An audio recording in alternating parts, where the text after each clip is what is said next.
प्रार्चत् प्रियमेधासो अर्चत् अर्चन्तु पुत्रका उत पुरं न कृष्णार्चत्।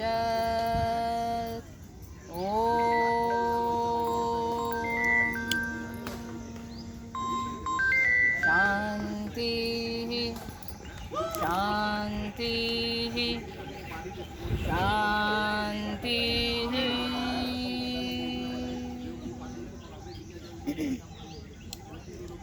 इस मंत्र में सबसे ये प्रार्थना की जाती है कि हम देव की आराधना करें।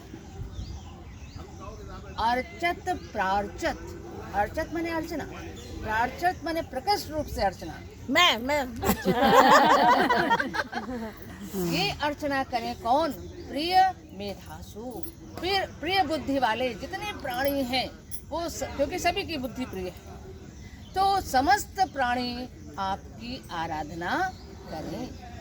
अर्चंत पुत्र का, और मेरे जो पुत्र हैं, मेरे जो कुल के लोग हैं, वो सारे के सारे आपकी आराधना करें। और ईश्वर कैसा है? तो वो इतना संपन्न है, इतना शक्तिशाली है, इतना दृढ़ है, उस ईश्वर की सबको प्रार्थना करनी चाहिए। ये मंत्र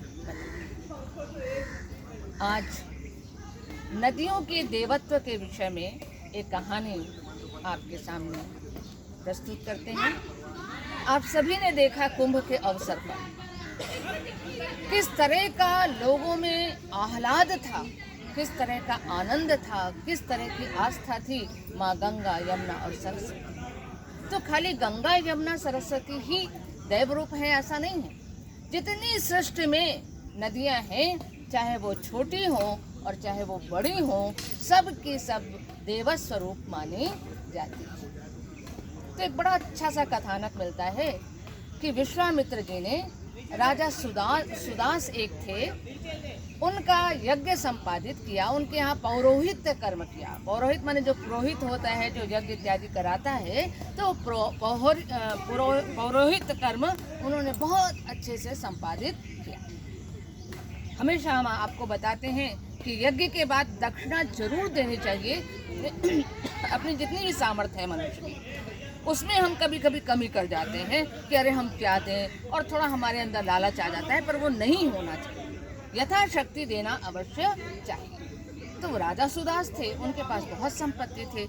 जब उनका यज्ञ बहुत अच्छी तरीके से संपन्न हो गया, तो उन्होंने विश्वामित्र को बहुत सारा धन संपत्ति और जीव जंतु यानी गाय इत्यादि, वो धन का मापदंड था गायों को देना।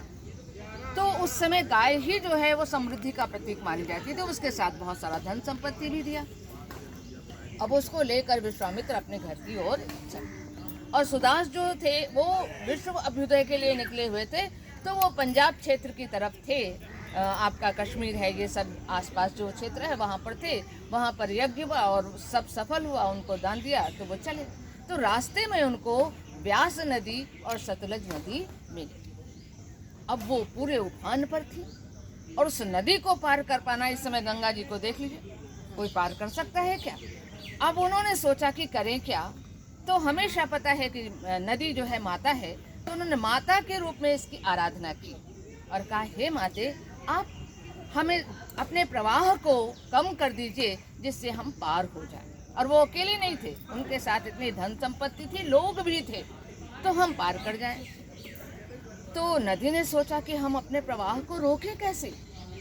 तो फिर उन्होंने प्रार्थना की कि हे माँ, हम आपके प्रवाह को रोकने की बात नहीं करते, आप थोड़ी धीमी पड़ जाइए। आपका प्रवाह जब कम हो जाएगा, जल स्तर थोड़ा कम हो जाएगा, तो हम सारे के सारे आराम से निकल जाएंगे। तो उन्होंने कहा, बात तो आप सही कह रहे हो, लेकिन मुझे इंद्र ने कहा है कि इस पूरे स्थल को मुझे हरा भरा रखना है और निरंतर प्रवाहित होते रहना है, मुझे रुकना नहीं। क्यों?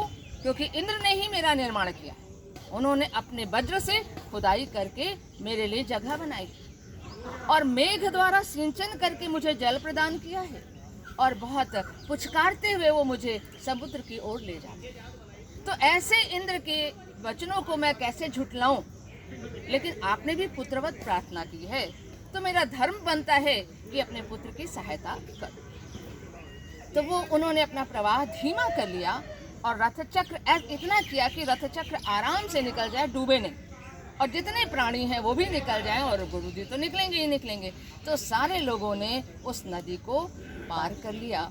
और फिर विश्वामित्र ने कहा, माता आपने निश्चय ही हम सबका कल्याण किया, और माँ का जो धर्म होता है, जिस तरीके से वो अपने बच्चे को गोद में लेकर दुलराती है, पुचकारती है, उसको दूध पिलाती है, उसी तरीके से आपने नम्र होकर हमें ये मार्ग पार कराया। आप धन्य हैं, धन्य हैं। तो इस तरीके से हमारे यहाँ नदियों में और महापुरुषों में और ऋषियों में संवाद होता था, जो हमें एक दृष्टि देता था कि हाँ, हमें इन प्रकृति की वस्तुओं के साथ कैसा आत्मीय व्यवहार रखना चाहिए, कैसे उनका सम्मान करना चाहिए। जो प्रदूषित हम करते हैं वो प्रदूषण नहीं करना चाहिए, और जब तक हमारे अंदर श्रद्धा नहीं होगी तब तक हम इसका उद्धार हम क्या उद्धार करेंगे। उनके साथ अच्छे काम यानी प्रदूषण ना करें, इससे हम बच सकें। तो हमारे अंदर पूर्ण सम्मान श्रद्धा होनी चाहिए। बहुत बढ़िया, बहुत बढ़िया।